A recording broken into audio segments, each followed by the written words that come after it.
세상 날 버려도 주 예수 날 안 버려 끝까지 나를 돌아보시니. 많은 비가 내렸던 한 주간 평안하셨습니까? 모쪼록 비 피해가 많이 없으셨으면 좋겠습니다. 그리고 하나님의 사랑이 언제나 함께 하시길 기원합니다. 지난 주일에 절기상 입추였는데 그래서 그런 것일까요? 여전히 덥긴 하지만 왠지 밤이 되면 가볍게 가을바람이 불어오는 것을 느끼게 된 한 주였던 것 같습니다. 곧 지나갈 무더위에 건강 상하시지 않게 잘 유지하면서 남은 여름도 잘 보내셨으면 좋겠습니다.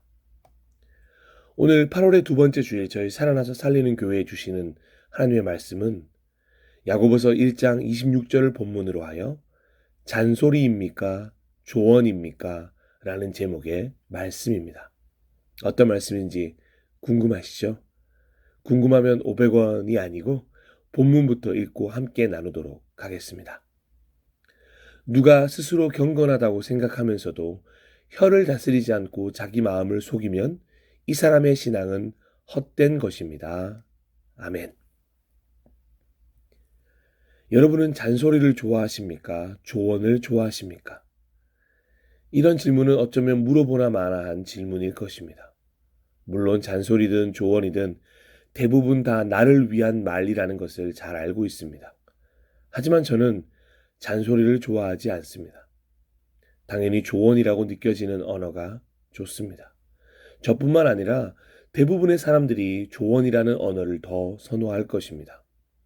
제가 이 질문을 저희 집 아이들에게 해보았더니 지체 없이 조언이라고 말하는 것을 보니 물론 제가 했던 말이 잔소리라고 저는 생각하지 않습니다만 앞으로는 잔소리는 좀 줄여야겠다는 생각이 들었습니다. 그러면 이런 질문은 어떻습니까?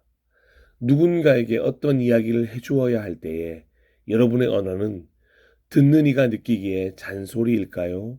조언일까요? 아마도 여러분은 저와 비슷하게 분명 조언이라고 생각할 것입니다. 하지만 듣는 이도 과연 그렇게 생각할까요? 이 질문 역시 저희 아이들에게 해보았더니 아까보다 더 지체 없이 잔소리라고 말하는 것을 보니 약간 서운하면서도 미안한 생각이 동시에 들었습니다. 저는 조언이라고 생각했는데 아이들은 잔소리로 느꼈던 것입니다. 실로 잔소리와 조언의 경계는 애매합니다. 아마도 그 어떤 이도 정확하게 이 두 가지의 차이점을 나눌 수 있는 이가 없을 것입니다. 왜냐하면 잔소리와 조언의 차이는 말을 하는 사람에게서 잔소리나 조언으로 정해지는 것이 아니라 듣는 사람에게서 결정나기 때문일 것입니다. 그러니 설령 아무리 좋은 조언을 해준다고 해도 듣기에 멋진 조언 같아 보이더라도 듣는 이가 잔소리라고 느끼면 그건 잔소리일 뿐이라는 것입니다. 여러 가지 이유를 막론하고 듣는 이가 어떤 식으로든 배려받지 못했다면 잔소리가 되는 것입니다. 그러니 실상 듣는 이를 배려하지 않고 하는 모든 말들은 잔소리라고 해도 과언이 아닐 것입니다. 그리고 꼭 들어야 할 말도 누가 보아도 진짜 조언이라도 배려받지 못했기에 귀를 닫은 이에게는 그저 소기의 경읽기가 될 뿐일 것입니다. 그런데 조금 더 생각해보면 어쩌면 듣는 사람을 배려하면서 하는 말이라고 해도 꼭 조언이 되는 것은 아닌 것 같습니다. 듣는 사람이 먼저 원해서, 듣는 사람이 마음을 열고 조언을 듣기 원해서 요청하는 경우를 제외하면 대부분 아무리 듣는 이를 배려해 준다고 하여도 잔소리일 수밖에 없다는 생각이 들었습니다. 이렇게 생각하게 된 자연스러움은 저 역시 동일한 경험이 있기 때문입니다.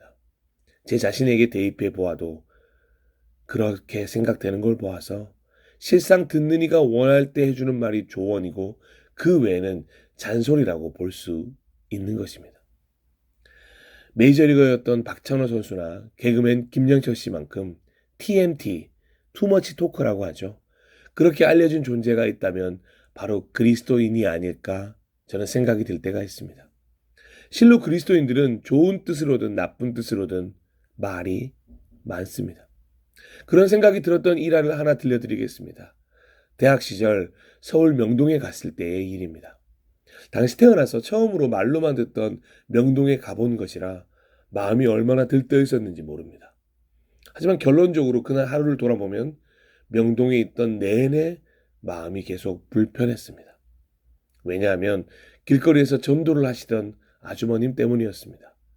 아무도 관심 가지지 않는 군중 속에서 홀로 외롭게 전도를 하시는 모습이 감사하기도 하고 죄송한 마음도 들어 그냥 지나치지 못하고 잠시 멈추어 서서 아주머니의 이야기를 들을까 했습니다. 그렇게 웃으며 이야기를 듣기 시작했는데 거의 2시간이 넘도록 계속해서 복음을 선포하시는 것이 아닙니까?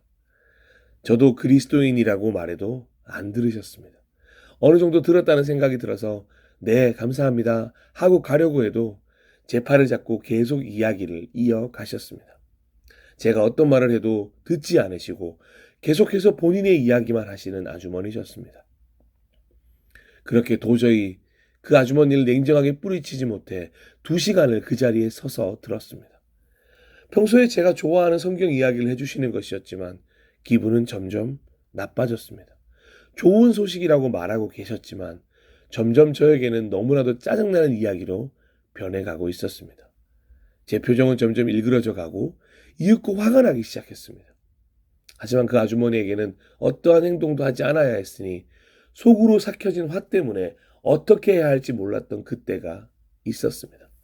실제로 그날 이후로 명동에 갈 기회가 있었지만 가지 않았습니다.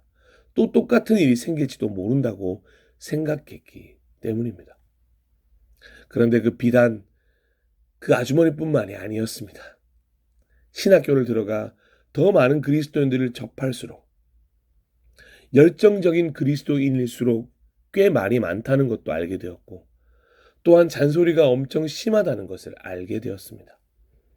신앙적 조언이라고 하면서 본인의 의를 드러내기도 했고 부탁이라고 했지만 강요였으며 심지어 성경에 없는 이야기로 간증을 하면서 미신적 방법을 권하는 분도 있었습니다. 이런 분들과 이야기하는 것은 정말 쉽지 않았습니다. 금방이라도 자리를 박차고 일어나고 싶었습니다. 그분들의 말은 끊어질지 모르고 계속해서 이어지는 필리버스터와 같았습니다. 그리고 결국에는 신앙에서 시작해서 생활적인 부분으로 옮겨오기 시작하면 그제야 끝이 보이기 시작했습니다. 진짜 이야기가 많은 분들을 만날 때면 아예 통째로 하루를 비웠던 적도 있습니다. 그래야 감당이 되었기 때문입니다. 하지만 반대로 상대방을 배려해주는, 저를 배려해주는 그리스도인을 만날 때면 왜 그렇게 기분이 좋은지 모르겠습니다. 오히려 저를 TMT, 투머치 토크가 되도록 만들어주시는 분들을 만나거나 말하는 것보다 듣는 것에 마음을 쓰시는 분들을 만나면 평소에 잔소리라고 생각했던 영역들도 조언이 되는 놀라움도 발견하게 되었습니다. 몇 마디 하지 않으셨지만 오히려 가슴을 파고드는 주옥 같은 조언이 되는 것이 너무 신기했습니다. 말이 많은 그리스도인들과 별반 다른 말이 아닙니다. 신앙적인 조언은 사실 거의 동일한 것이었습니다. 배려를 받으면서 대화를 나누게 됩니다.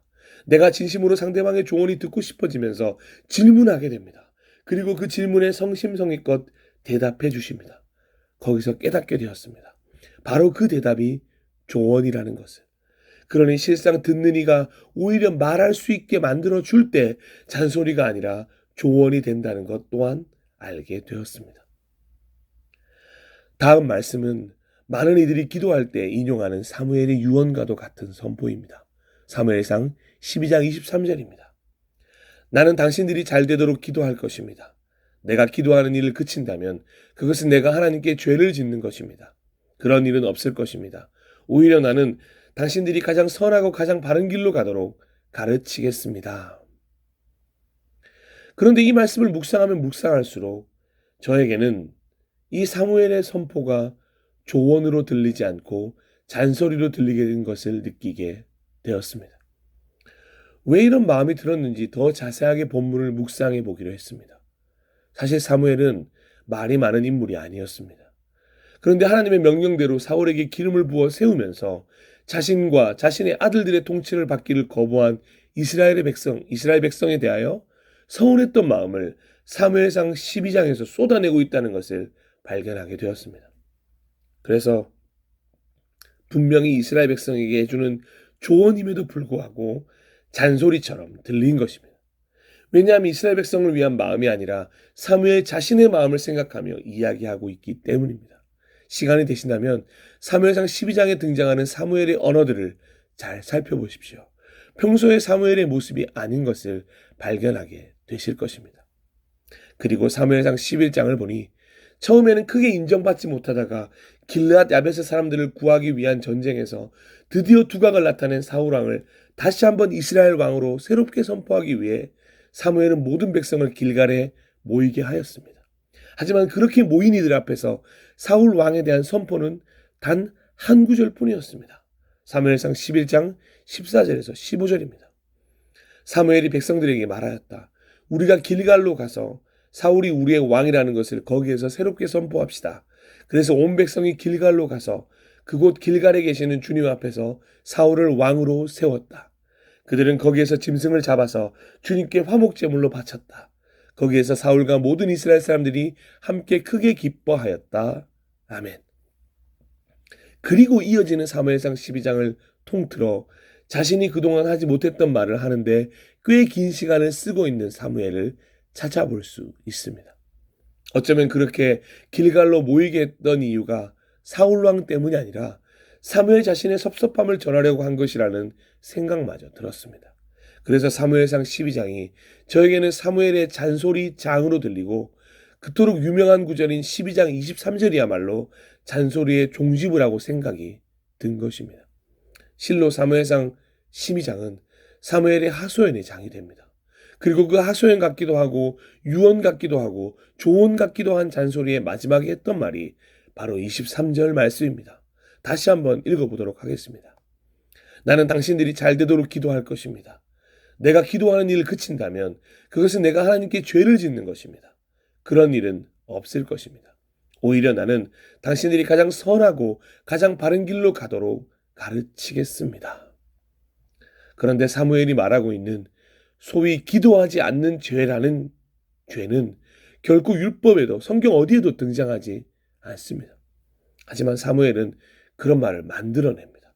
하나님은 기도하지 않는다고 해서 그것을 죄라고 명명하신 적이 없으십니다.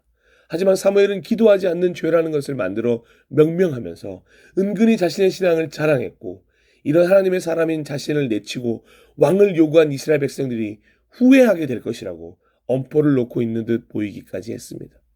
그리고 나아가 이제는 왕이 해야 할 업무인 가르침도 여전히 자신이 할 것이라고 이야기합니다. 이제 사울왕에게 모든 것을 위임하고 역사의 뒤안길로 사라져야 할 사무엘인데 끝까지 자신의 것을 버리지 못합니다. 사실 앞으로도 사무엘은 이스라엘 백성들의 좋은 스승입니다. 이렇게 말하지 않아도 모든 이스라엘 백성은 이미 사무엘을 너무도 사랑하고 존경하고 있었습니다. 오히려 멋진 모습을 보이며 사울왕의 새로운 시작에 더 큰 힘을 보탤 수 있었던 사무엘이었습니다. 그리고 이어지는 사무엘상의 이야기 속에 너무도 재밌는 사실이 있습니다. 사무엘의 하소연 같은 유언 같은 조언 같은 잔소리를 들었던 이스라엘 백성과 사울의 반응이 성경 어디에도 등장하지 않는다는 것입니다. 혹 사무엘은 염두에 두었던 롤모델 모세의 유언 때와는 사뭇 다른 반응이라 놀랐을지도 모르겠습니다. 모세의 유언 때는 백성들이 아멘으로 화답하였다면 사무엘은 그 어떤 화답도 들을 수 없었기 때문입니다. 이것이 결정적으로 사무엘이 한 말이 잔소리인 이유입니다. 평생을 이스라엘 백성들의 마음을 만져오던 사무엘이 이제 더 이상 이스라엘 백성을 위해 마음을 쓰지 않을 때 이스라엘 백성에게는 더 이상 사무엘의 언어가 조언이 아니라 잔소리가 된 것입니다. 그래서 아멘이라는 화답도 어떠한 반응도 할 수 없었던 것입니다. 사랑하고 존경하고 축복하는 예배자 여러분, 우리의 언어가 잔소리가 아니라 조언이고 싶다면 꼭 생각해야 할 세 가지가 있습니다. 첫째, 듣는 이를 배려해 주어야 합니다. 듣는 이에게 마음을 쓰셔야 합니다. 듣는 이와 마음을 나누었는지 먼저 체크해 보십시오. 듣는 이와의 관계를 위한 무던한 노력이 필요합니다. 아직 충분히 전해지지 않았다면 아직 그 어떤 말도 전해야 할 때가 아닙니다. 이미 당신이 가지고 있는 그 따뜻한 배려심을 상대방에게 보여주십시오. 하나님도 우리에게 이렇게 하고 계십니다. 하나님의 따뜻한 사랑으로 우리를 먼저 배려하십니다. 그래서 하나님의 말씀이 잔소리가 아닌 것입니다. 예수님께서도 이미 제자들에게 그렇게 발 씻기는 배려를 충분히 보이셨습니다. 둘째, 듣는 이가 원할 때 여러분의 언어를 들려주십시오. 이미 여러분의 삶을 통해 여러분의 언어가 잘 실천되어지고 있다면 더 많은 이들이 당신에게 말해주기를 요청해 올 것입니다. 그 전까지는 듣는 이가 원하지 않는데도 내가 하고 싶다고 말하지 마십시오. 원할 때 듣는 짧은 한마디가 원하지 않을 때 들은 100마디의 말보다 훨씬 영향력이 있습니다. 하나님의 이 말씀을 잘 기억하셔야 합니다. 예레미야 33장 3절입니다. 내가 나를 부르면 내가 너에게 응답하겠고 내가 모르는 크고 놀라운 비밀을 너에게 알려주겠다. 아멘. 하나님도 예수님도 성령님도 이렇게 우리가 듣기를 원할 때까지 우리를 기다리고 계십니다. 셋째, 듣는 이가 오히려 말할 수 있도록 환경을 만들어 주십시오. 오히려 잔소리마저도 조언으로 만들어버리는 가장 큰 힘은 경청입니다. 여러분의 경청이 듣는 이를 말하게 하면서 자연스럽게 대화로 이끌어가고 열린 귀와 열린 마음으로 우리를 데려갈 것이며 이미 알고 있었지만 멀리하고 있던 답으로 잘 이끌어갈 것입니다. 우리 역시 이런 경청의 대가들을 통하여 여기까지 성장해 올 수 있었던 것입니다. 그 경청의 통로를 우리가 이어가야 할 때입니다. 이 땅에서 축복의 통로가 되실 그리스도인 여러분, 우리의 언어가 다른 이에게, 세상에게 잔소리가 되지 않으려면 마음과 마음이 만나는 진심으로 전해지는 조언이 되기를 원한다면 이제 말하는 내가 우선이 아니라 듣는 그를 위해 먼저 마음을 쓸 수 있었으면 좋겠습니다. 그리고 할 수만 있다면 내가 먼저 말하는 이가 아니라 세상에서 가장 따뜻한 귀와 마음으로 들어주는 이가 되어주시길 간절히 소망합니다. 마음을 얻는 경청의 기술을 소유한 멋진 그리스도인으로 한 주간도 그리스도인의 품격을 세상에 마음껏 드러내며 살아가시길 축복합니다. 잠시 함께 기도하도록 하겠습니다.